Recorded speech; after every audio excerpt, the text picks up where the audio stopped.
आज मैं लेके आई हूँ परियों की कहानी सोने का बक्सा। Let's start. गुलूकंद नदी किनारे बैठा मछलियाँ पकड़ रहा था। सुबह से उसे एक भी मछली नहीं मिली थी। वह बैठा बैठा खुद पर झल्ला रहा था। बार बार उसकी नज़र पश्चिम में डूबते सूरज की तरफ जा रही थी। अचानक गुलूकंद के जाल में एक बड़ी मछली फंसी। गुलूकंद खुश हो गया और जाल पानी से बाहर खींचने लगा, मगर जाल बहुत भारी हो गया था, इसलिए उसे जाल खींचने में बहुत ताकत लगानी पड़ रही थी।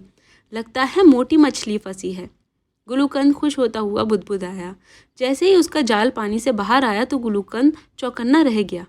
उसके जाल में मछली की जगह एक सुंदर जलपरी आ फंसी थी। जलपरी का ऊपरी हिस्सा मनुष्य जैसा था, जबकि उसका निचला हिस्सा मछली की तरह था। मुझे छोड़ दो, मुझे छोड़ दो। जाल में फंसी जलपरी हाथ जोड़कर गुलूकंद से विनती करने लगी। उसकी आंखों में आंसू देख गुलूकंद का दिल पसीज गया। उसने सोचा, अगर मैं इस जलपरी को राजा को भेंट दूंगा तो वह मुझे बहुत सारा धन तो देगा, लेकिन क्या यह जलपरी अपने परिवार वालों से बिछड़कर राजा के महल में खुश रह पाएगी? उसकी आत्मा ने गुलूकंद को धिक्कारा। थोड़े से धन के लालच में किसी जीव को दुख पहुंचाना पाप है। अपनी आत्मा की आवाज़ सुनकर गुलूकंद ने उसे जाल से आज़ाद कर दिया। जलपरी खुशी से किलकारी मारती हुई पानी में कूद गई। शाम हो चुकी थी। गुलूकंद ने उदास मन से जाल समेटा और घर की तरफ चल दिया। तभी उसे पीछे से किसी ने पुकारा, गुलूकंद। गुलूकंद के कदम ठिठके।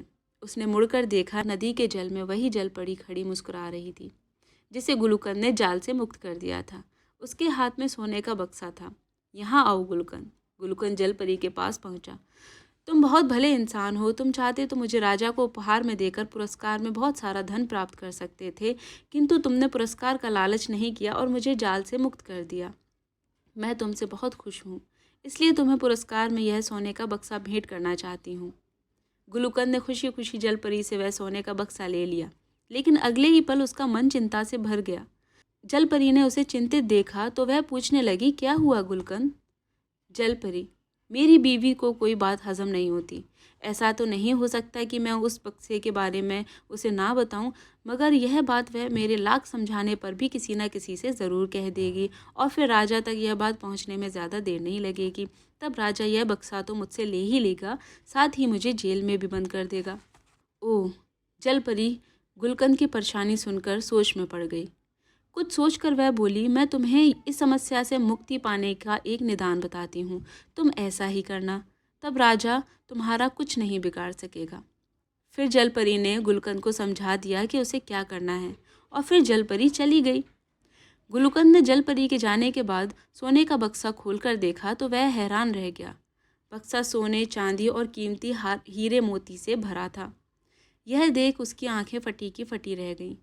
चलो, अब मेरे गरीबी के दिन ख़त्म हो जाएंगे।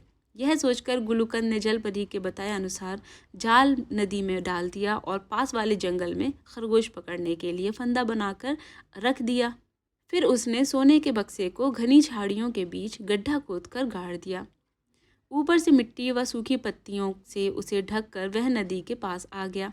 उसने नदी में लगे जाल को खींचा। जाल में एक बड़ी मछली फंसी मिली। मछली लेकर वह फंदे के पास गया। वहां उसे फंदे में एक मोटा खरगोश फंसा मिला। गुलूकंद ने फंदे से खरगोश को निकाल उसमें मछली फंसा दी और जाल में खरगोश को बांधकर नदी में डाल दिया। घर आकर उसने अपनी पत्नी को पुकारा, मिश्री, ओ मिश्री, जल्दी से मेरे लिए ढेर सारी रोटियां बना दे, बहुत भूख लगी है। इतनी जल्दी तुम्हें पहले कभी भूख नहीं लगी, फिर आज क्या हुआ? मिश्री ने पूछा। तुम भी जल्दी से खाना खा लो, फिर हम जंगल में चलेंगे। मेरे हाथ एक सोने, चांदी और हीरे मोतियों से भरा सोने का बक्सा लगा है। मैंने उसे जंगल में एक जगह छुपा दिया था।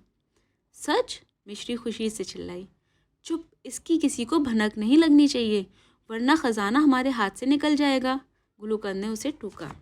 मिश्री ने कसम खाई कि वह खजाने के बारे में किसी से कुछ नहीं कहेगी। मिश्री सब्जी के साथ गर्म रोटियां पति को परोसने लगी।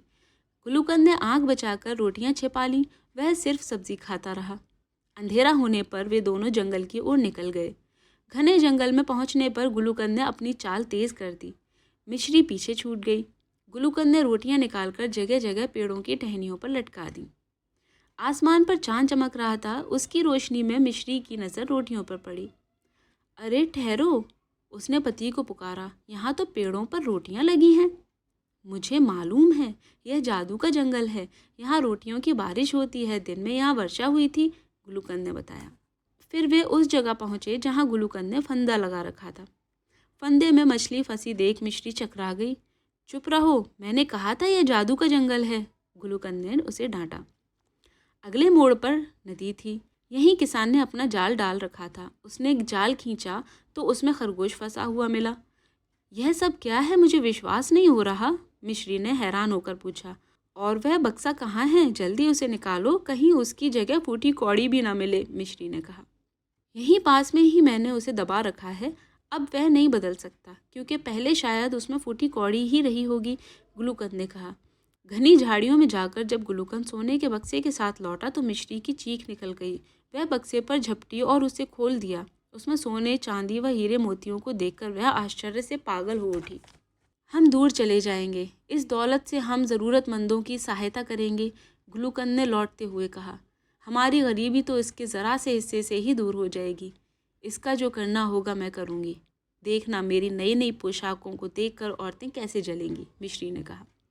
गुलूकंद को जिस बात का अंदेशा था वही हुआ। अगले ही दिन मिश्री के मुंह से खजाने वाली बात पड़ोसनों के सामने निकल गई। पड़ोसनों से होते हुए यह बात राजा तक जा पहुंची। राजा ने गुलूकंद और मिश्री को बुला लिया। जाने से पहले गुलूकंद ने खजाने को दूर छुपा दिया था। राजा ने उनसे खजाने के बारे में पूछा। महाराज, खजाने को इसने सपने में देखा होगा। यह सपने में जो देखती है इसे वही हकीकत लगता है। अगर आपको मेरी बात का विश्वास नहीं तो इसी से पूछ लीजिए। मिश्री ने आंखों देखी कहानी भरे दरबार में सुनाई। उसकी बात पर चारों तरफ ठहाके गूंजने लगे। राजा पेट पकड़कर हंसता हुआ बोला, रोटियों की वर्षा, जंगल में मछली, पानी में खरगोश, मज़ा आ गया। राजा ने गुलूकंद को सलाह दी, अपनी पत्नी को किसी अच्छे वैद्य को दिखाओ। राज दरबार से लौटकर गुलूकंद मिश्री और सोने के बक्से के साथ उस नगर से बहुत दूर चला गया। इस कहानी से यह प्रेरणा मिलती है कि जिस तरह इंसान तीनों वक्त की रोटी पचा लेता है, उसी तरह बात भी उसे हजम कर लेनी चाहिए। गुलूकंद तो जलपरी की युक्ति से बच गया, वरना मिश्री ने उसे सूली पर चढ़ा ही दिया था। वह तो मरता ही और हाथ आया खजाना भी चला जाता। ये स्टोरी थी एक जलपरी की और सोने चांदी से भरे बक्से की। और भी ऐसी मज़ेदार कहानियों के लिए मेरे चैनल को सब्सक्राइब ज़रूर करें और वीडियो अगर अच्छी लगी हो तो लाइक भी करें। Thanks for watching.